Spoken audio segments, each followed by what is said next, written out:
Hey guys, I haven't made a video in a while. So we do a lot of arguing on the internet. I mean, I don't, but I hear some of you do. And from what I've seen, most of these arguments result in shit all. Just fucking nothing. No one's willing to budge even the slightest bit. People get extremely hostile. We get into personal attacks. Both parties leave mad, thinking they've won. And in most cases, they're even more sure about their beliefs than ever. Something about the format of arguing on the internet does not work. Maybe it's the inability to empathize without being able to see a person face to face, or how comfortable people are with personal attacks when they don't have to look the person in the eye as they're saying it, and how quickly those personal attacks kind of make you not want to argue in good faith anymore and instead just try to hurt the person back.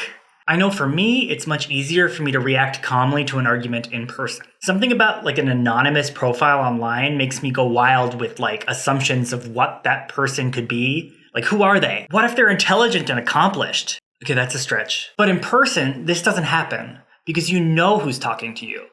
You can see them. Even if it's a stranger, I can pick up cues from the way that they're speaking, their tone of voice, their body language. And it allows me to more accurately assess how much weight I should be giving to their opinion. Like maybe they sound aggressive, erratic, or rude. For me personally, the worst part about arguing on the internet is the tendency of people to see things in absolutes. Everything is treated as if it's black or white, good or bad. But how many things in life are truly 100% right or wrong? Not a lot of things are completely binary. Most require you to consider many factors, think critically, make a judgment about where you stand on a scale. Yeah, there's a midpoint on that scale, and which side of that you're on matters, but it's not like it's all or nothing. There's shades of gray in between. But most people online seem to kind of ignore this nuance. And that's unfortunate because I feel like nuance holds the power to actually change minds. From my experience, to educate someone on something or try to change their mind,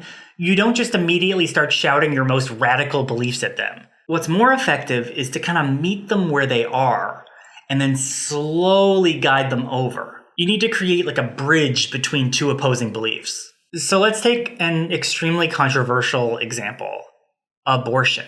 I mean, how many hours have people spent online arguing about abortion, getting nowhere? This debate is so polarized that we actually came up with weird biased terms to refer to people on both sides. You're either pro-life or pro-choice. Both of these names are trying to focus on like the faults of the opposite side, like implying that if you're not pro-life, you're anti-life, implying that if you're not pro-choice, you're anti-choice. Like guys, you can't both be pro. Now, when I'm forming my opinion about something and I want to see like what it is I truly believe at my core, I like to give myself hypotheticals, like extreme hypothetical situations, and see what I would do in that situation so that I can find like an exact point where I would have to draw a line in the sand. So in terms of abortion, I'm pretty securely on the pro-choice, the anti-life side, but there are still hypothetical situations that are too extreme for me. Say, for example, having an abortion the day before a baby is due. Like, I don't think we should do that. Like, unless we just learned recently that the woman will definitely die in childbirth, why have you not made this decision earlier? At this point, it's probably more logical to try to find a different solution, like finding a home for that child through adoption, or I'm just throwing out ideas here. But people who are pro-life would often cite an example this extreme to try to prove why people who are pro-choice are like evil monsters who have no respect for human life and want to murder babies in cold blood. We'd call this a bad faith argument, as in trying to convince someone by using dishonest talking points and pretending that you're open to discussion when you're really not. Typically, when a pro-choice person wants to convince a pro-life person, they'll start explaining how fetuses are just like clumps of cells, that they have no human qualities, and that at any point we should be able to just scoop them out and go on with our day. And obviously, this is not going to be a compelling argument for somebody who is against abortion, because it's such a far cry from what they believe. When have you ever heard somebody who is pro-life like hear that argument and be like, oh, you know what? You're right. So I don't know why you would start with that argument unless your intention was to just make them angry, which I think is actually the goal of a lot of debates on the internet. What I would recommend, if you're actually trying to change minds, is to make a more honest argument about the real reasons why you believe what you do. Start with the most egregious examples. Like, ask them if they believe that a woman who was raped should have to carry their baby to term. Most people don't think this. Even most people who are against abortion would probably make an exception in a case like this. So what you can then do is try to inch them a little bit closer with another argument. Like, talk about body autonomy. Like, there are accidents, condoms break. Do they think it's murder for a woman to take the morning after pill? Do they believe that terminating a 1-month pregnancy is murder? Find where their line is.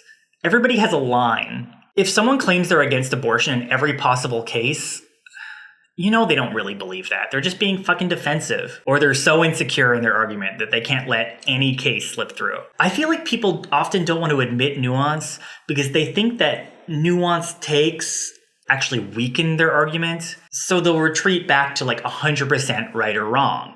Abortion is always wrong, period. I feel like you have to just kind of coax people out of that. Put some like peanut butter on the treat.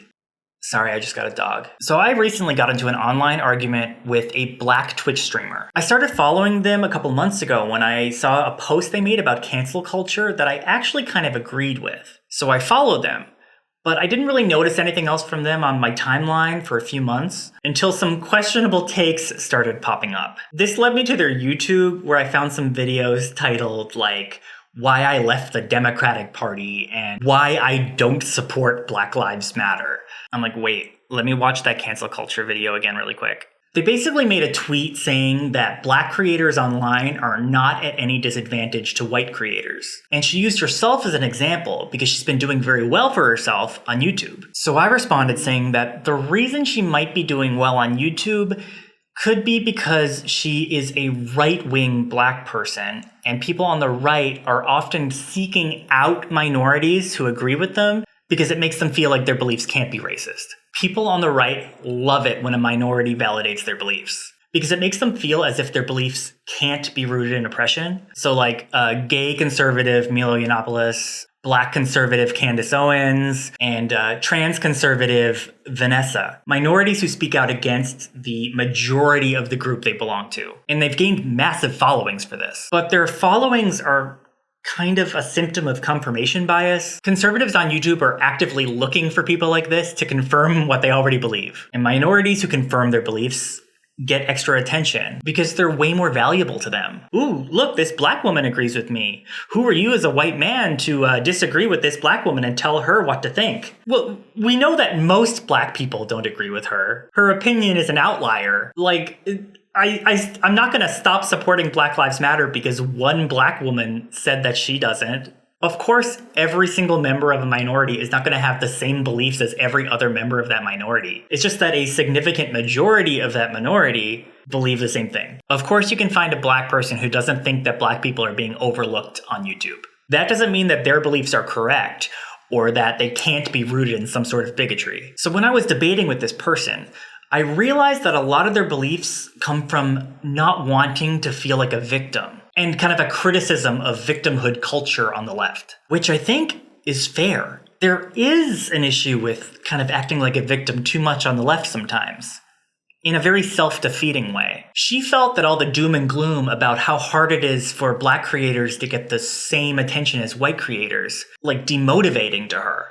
Like, if I can't make it, why try? So she's trying to take a more motivational standpoint. You can make things work for you if you really try. And here's where the nuance comes in. Because in some aspects, she's a little bit right, but I still disagree with her on a whole. So on one hand, you have the idea that black people are kind of oppressed by media, as in they don't get as much attention as white people. And on the other hand, you have the idea that this is all a victim mentality and that they would be just as successful as other people who are not black if they tried harder. So while she does have a point that maybe all the doom and gloom is a little bit depressing and not very motivating to, black creators who are starting out, I think her point does kind of ignore the reality of the world.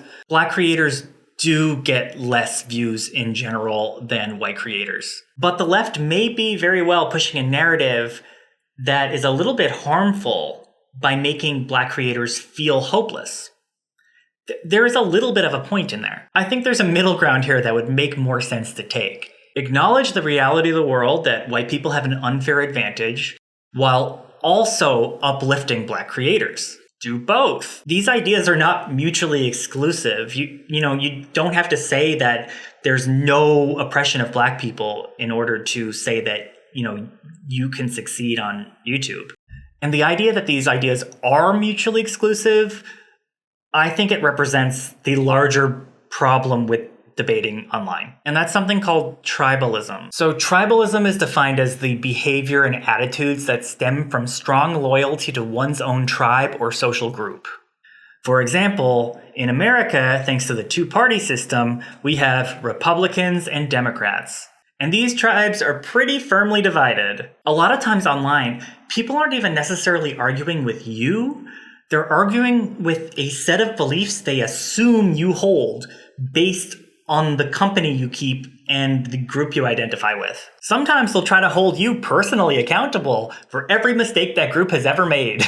Whenever the left talks about how racist Donald Trump is, the right usually comes back with, well, Joe Biden is also racist. And that's true. I think he is a little bit. I mean, he certainly has a racist past. I mean, I don't really identify as a Democrat.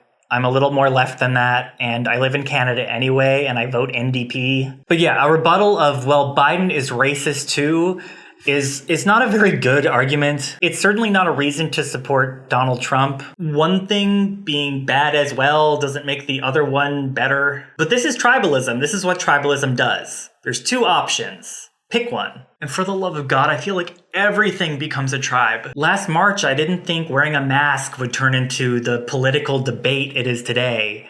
But now we have anti-maskers. No nuance. Mask good, mask bad. When all our opinions are tied so closely to our personal identities and the groups that we belong to, we just end up with so many biased, bad faith arguments. Oh my God, stop it. The other day I came across a Twitter thread by journalist Zishan Alim.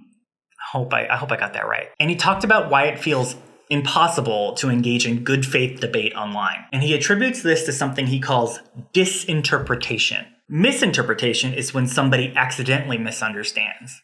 Disinterpretation is when they had no intention to understand in the first place. He uses a personal example. During the DNC last summer, I thought Julia Louis-Dreyfus hosting one night, which tried to be both edgy and family friendly, was kind of awkward.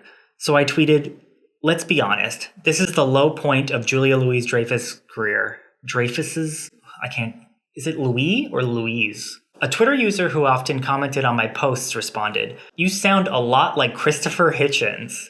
They were alluding, of course, to his notoriously misogynistic Vanity Fair essay arguing that women aren't funny. I was startled. It wasn't just a bizarre leap from what I had said, but it was in fact an inversion of what I was getting at. I find Louis Dreyfus, I don't know how to pronounce that, to be very funny, and it was clear that the strictures of a stuffy online political convention were stifling her. And that's to say nothing of the fact that even if I had been saying she isn't generally funny, that of course wouldn't be a class-wide indictment of women comics. I don't generally comment on comics, so the criticism wasn't a response to other things I've said. He went on to say, this style of discourse is endemic to Twitter.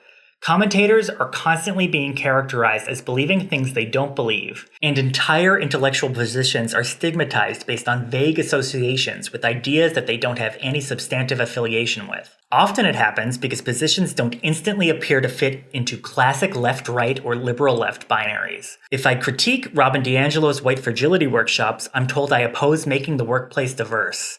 If I say doxing civilians can be hyper-punitive, I'm told that I'm a reactionary, uninterested in the fight against mass incarceration, even though that's an issue I've written about for over half a decade. His conclusion ends up in pretty much the same place I did. He believes this behavior is illustrative of a polarized intellectual climate, where everything is seen as a battlefield. Every post is seen as a proxy for some larger belief system, which must be sorted into the bin of good, bad, socially aware or problematic, savvy or out of touch. My team or the enemy. The text itself is largely irrelevant. Ironically, his post was then quote tweeted by someone who said that he's just being called out and held accountable for his actions and is just whining about it, simply dismissing his entire argument because he's been sorted into the bad bin.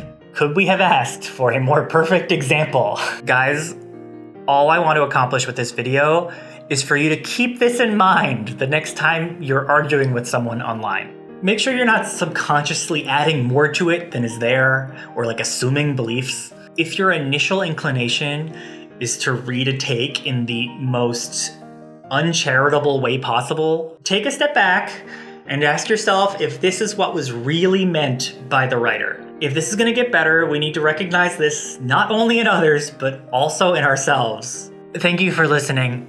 Bye. This is the low point of Julia Louis-Dreyfus' career. Dreyfus's?